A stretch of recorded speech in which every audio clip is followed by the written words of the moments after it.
Welcome to the first episode of Eagles in 8. So, a lot to talk about. So, the game's still fresh in my mind because technically for me it was only a couple of days ago because it was well into Tuesday morning for me. So, it's still quite fresh. Yesterday I was ill. Tuesday I was trying to recover from the tiredness of the game. So, I've had a couple of days to let it sink in and reflect upon it. So, first part of this video is going to be about me talking about the game and the result and the performance and things that I picked up from the game, and then predictions for this weekend going into the game against the Colts, which is now turned into a big game because this weekend could be a big momentum swing for us with Vikings and Dallas playing, and we could pretty much secure a playoff spot this weekend if results go our way. I say playoff, mild card. We don't want that. We want higher, right? But you know where I'm going.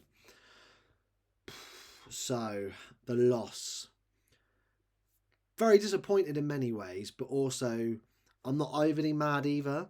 I feel the biggest moments of that game were from silly little mistakes that we can fix. I didn't. Yes, they ran the ball on us lots, and I'll start there. Was it disappointing to see that? Absolutely. Am I concerned that 2 weeks in a row we've had teams run on us? Absolutely. But I am happy for teams to run on us, to be honest with you, because if the offense plays well, teams are going to be training. It's time of clock. I'm not fussed about the time of possession. Under this offense, we're an explosive offense. We're not kind of Chiefs level, so I'm not saying that at all. But we can turn it on like that. Jaden, that bomb to Quez, you know, if he stays down or if he catches it in stride a bit better, like I blame Quez for that. Um, we're winning the game. So, we can get, 30, 40 yards, no problem. We can get quick field goals, quick touchdowns if we really need to. So I'm not too fussed about that. But the thing that concerned me the most was how easy it was for them to do it. It wasn't just a couple of yards here and there. There was some big play, 4 or 5 yards each time, and then some of the missed tackles was concerning. So that bit concerned me a little bit. Um, and then the next thing that concerns me is the mistakes. So Quez, that was, he's an experienced player. That was a silly drop.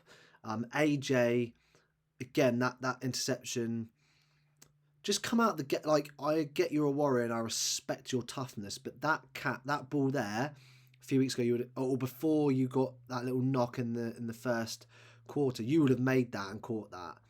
But you obviously went back into the game. So for me, those two things were big things that we should have done better with.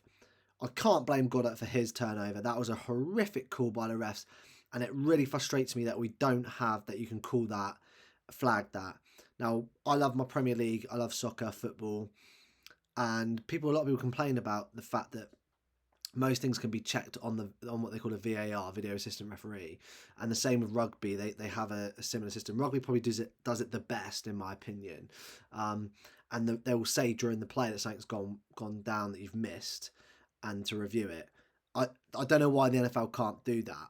The game stops and starts more than any other sport in the world. It's one of the most boring games to watch at times with the stop start. Okay, I love my Eagles, I love the NFL, but in all realness, people diss soccer and how boring it can be, and baseball and cricket, and they are respectively boring at times.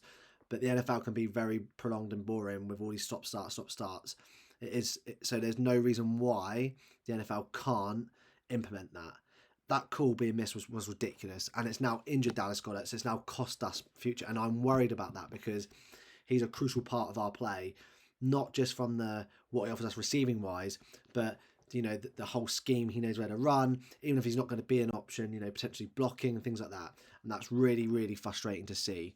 So for me, I think that the refs have cost us that game in many ways, because that play was a big play.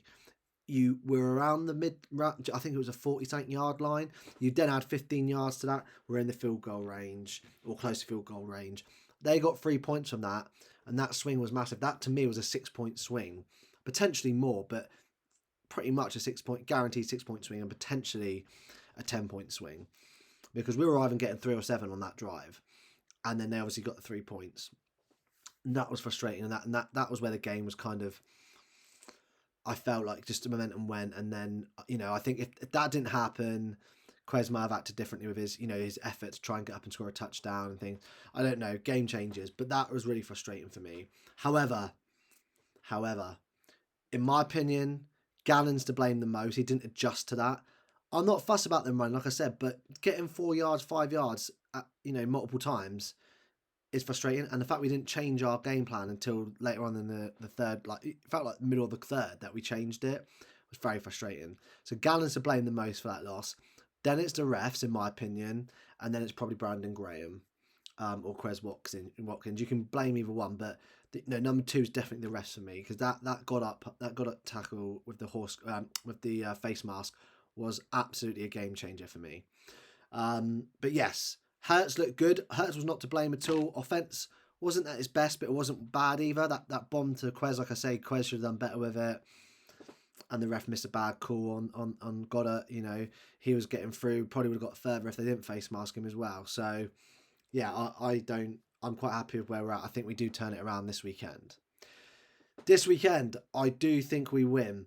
I think Taylor's going to do his thing. Taylor is one of the best running backs in the league by far. And he will get his, I assume he's going to get a touchdown or probably get 70-80 yards at least. So he's going to have a good game no matter what. I like that the Eagles have added in someone now. By the looks of it, or that they're rumoured to be signing someone as I do this video. But we do miss Jordan Davis. We need him back as soon as possible.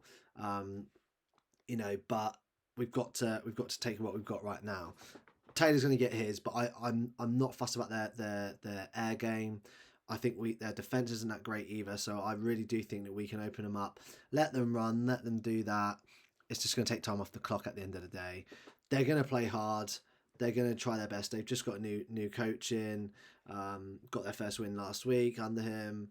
There's a lot going on there. So I do think we're going to win, but we've just got to let Taylor get his, not let anyone else beat us.